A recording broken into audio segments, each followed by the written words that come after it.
अस्सलाम वालेकुम स्टूडेंट्स। जैसे कि आप जानते हैं कि हम बेसिक फार्माकोकाइनेटिक्स पैरामीटर्स डिस्कस कर रहे हैं। इसी सिलसिले में आज हम डिस्कस करेंगे कि area under the curve AUC क्या होता है और इसकी क्या इम्पोर्टेंस है। फार्माकोकाइनेटिक्स में AUC का मतलब होता है एरिया अंडर द कर्व। ये एक न्यूमेरिकल वैल्यू है। न्यूमेरिकल वैल्यू का मतलब है कि कोई स्पेसिफिक वैल्यू होगी 1 2 3 4 क्वांटिफिकेशन जिसकी की जा सके, जिसको हम क्वांटिफाई करते हैं, उसको हम बोलते हैं न्यूमेरिकल वैल्यू।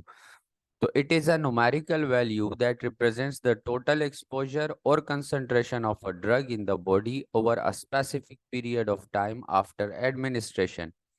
जब हम कोई डोज देते हैं किसी पेशेंट को, तो वो डोज जो है पेशेंट के बॉडी में जाती है। बॉडी में जाने के बाद जैसे जैसे टाइम गुजरता है तो उसकी एब्जॉर्प्शन, डिस्ट्रीब्यूशन, मेटाबॉलिज्म और एक्सक्रीशन स्टार्ट हो जाती है। तो इन सारे पैरामीटर्स को मेजर करने के लिए कि कितनी एब्जॉर्प्शन है, डिस्ट्रीब्यूशन है, स्पेसिफिकली कितनी बायो अवेलेबिलिटी है इस ड्रग की, उसके लिए हमें क्या फाइंड आउट करना होता है? Area under the curve. और ये हम कैसे फाइंड आउट करते हैं? इसके डिफरेंट मेथड्स हैं, रूल्स हैं जिसके थ्रू हम फाइंड आउट करते हैं। प्रोसीजर क्या होता है कि हमें ड्रग एडमिनिस्टर करनी है पेशेंट को, और फिर टाइम इंटरवल्स पर, डिफरेंट टाइम्स इंटरवल्स पर उस पेशेंट का हमने ब्लड लेना है और उसमें उस ड्रग की कंसंट्रेशन को मेजर करना है, और फिर टाइम और कंसंट्रेशन के बीच ग्राफ बनाना है, और फिर उस ग्राफ से मुख्तलिफ मेथड्स के थ्रू हम क्या करते हैं, जो टोटल मिकदार है ड्रग की हमारी बॉडी में, उसकी कंसंट्रेशन फाइंड आउट करते हैं। तो हम रीड कर लेते हैं इसको। In pharmacokinetics, area under the curve it is a numerical value that represents the total exposure और concentration of drug in the body over a specific period of time after administration. The AUC is a fundamental pharmacokinetic parameter that provides valuable information about the drug's absorption, distribution, metabolism and elimination processes. Area under the curve एक बुनियादी pharmacokinetic parameter है जिसके through हम कौन सी information हासिल कर सकते हैं किसी भी ड्रग की, कि एब्जॉर्प्शन कितनी है, डिस्ट्रीब्यूशन, मेटाबॉलिज्म या फिर उसकी एलिमिनेशन जो है। तो area under the curve is a basic pharmacokinetic parameter. आगे चलते हैं। स्लाइड चेंज नहीं हो रही। अच्छा, ये इसका ग्राफ है। अगर आप देखते हैं, ये हमने टाइम लिया है एक्सिस पर, और वाई एक्सिस पर कंसंट्रेशन है माइक्रोग्राम पर मिलीलीटर में। तो टाइम, जैसे जैसे टाइम गुजरेगा, ये ड्रग आपने दी, टाइम गुजरने के बाद ये क्या हो रही है, इसकी एब्जॉर्प्शन चल रही है। एब्जॉर्प्शन के बाद फिर ये जो ग्राफ नीचे आ रहा है, ये इसकी एलिमिनेशन फेज हो रही है। तो अगर हम देखें, ये एक्स्ट्रा वेस्कुलर रूट है, मतलब IV या सबक्यूटेनियस के अलावा जितने भी आप डोजेज फॉर्म देते हैं, जब हम उनकी कंसंट्रेशन प्लाज्मा में मेजर करते हैं, ब्लड में, आप डिफरेंट टाइम्स इंटरवल्स पर, तो हमारे पास ऐसा ग्राफ बनता है। अब इसमें बहुत सारी चीज़ें डिस्कस की गई है जो हम आगे देखेंगे। आज हमारा जो पर्पस है वो सिर्फ क्या है कि ये जो एरिया आ रहा है, इस ये जो एक कर्व बन रहा है, आपको ये ग्राफ नज़र आ रहा है ब्लू लाइन से, इस ग्राफ के अंदर जितना भी ये एरिया है, दिस एरिया, इस एरिया को फाइंड आउट करने के लिए हमें मुख्तलिफ मेथड यूज करने पड़ते हैं, और इसको कहते हैं एरिया अंडर द कर्व।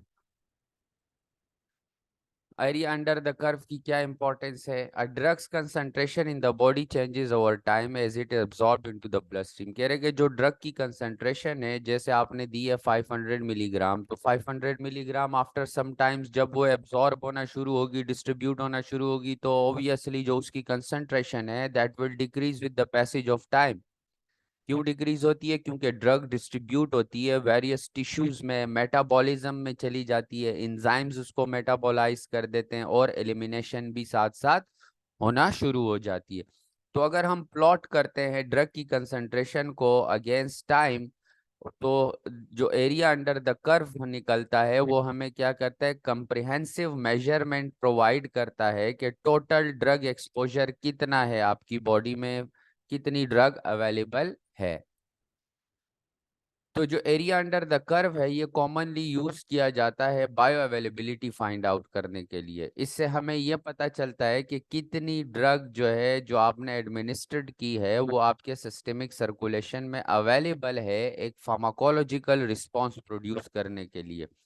तो अगर सिंपली हम कहें कि भाई ये एयूसी का क्या क्या पर्पज है, तो हम कहेंगे कि एयूसी से हम बायो अवेलेबिलिटी मेजर करते हैं, और bioavailability means the amount of drug which reach unchanged into the systemic circulation. अच्छा, इट इज ऑल्सो यूटिलाइज्ड, ये यूज किया जाता है area under the curve different formulations को कंपेयर करने के लिए ऑफ द सेम ड्रग। एक ही ड्रग है, एक आपने उसकी जो है ना इमीडिएट रिलीज बनाई, एक कंट्रोल्ड रिलीज बनाई, या फिर आपने रूट ऑफ एडमिनिस्ट्रेशन चेंज कर दी है एक ही ड्रग के, और आप उसकी बायो अवेलेबिलिटी देखना चाह रहे हैं कि कितनी ड्रग आ रही है, किस फॉर्मुलेशन से कितनी ड्रग अवेलेबल हो रही है। तो इस पर्पस के लिए भी हम क्या यूज करते हैं, area under the curve use करते हैं। इसके अलावा डोजिंग कितनी होनी चाहिए, डोज रेजिमेंट्स कितने होने चाहिए, इससे हमें ये पता चलेगा कि भाई एलिमिनेशन ज्यादा हो रही है तो हमें डोज रेजिमेंट्स जो है वो उसकी फ्रीक्वेंसी उसकी क्वांटिटी किस तरह मेंटेन कर रही है, ज्यादा एलिमिनेट हो रहा है, जल्दी हो रहा है, स्लो हो रहा है। ये सारे पैरामीटर्स जो है ना हमें ड्रग के बारे में पता चलते हैं एरिया अंडर द कर्व से।